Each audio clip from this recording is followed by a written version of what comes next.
Hi, my name's Calum, and I'm a registered clinical counselor.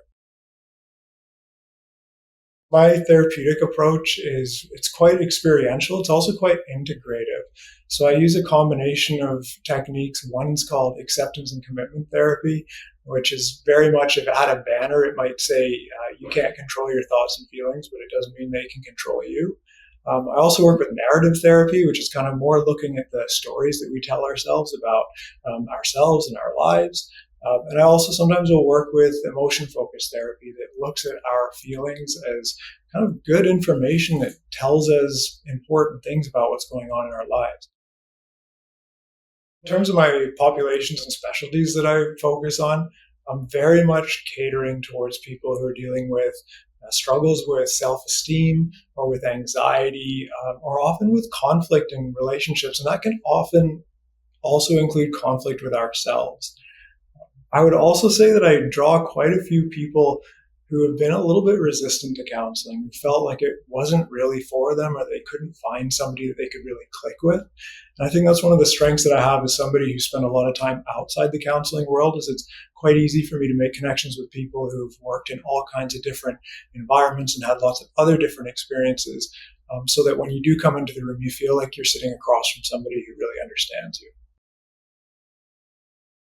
My journey into the field of mental health was a little bit winding, to be honest. I trained first as an engineer, and then I spent 12 years working in international rugby, where I helped coaches and players make better decisions under pressure at all the big events like World Cups and Olympics. It's really common that when somebody gets hurt or they don't make a team or they have to stop playing a sport that they've loved for so long, is they feel like they've lost a big part of themselves.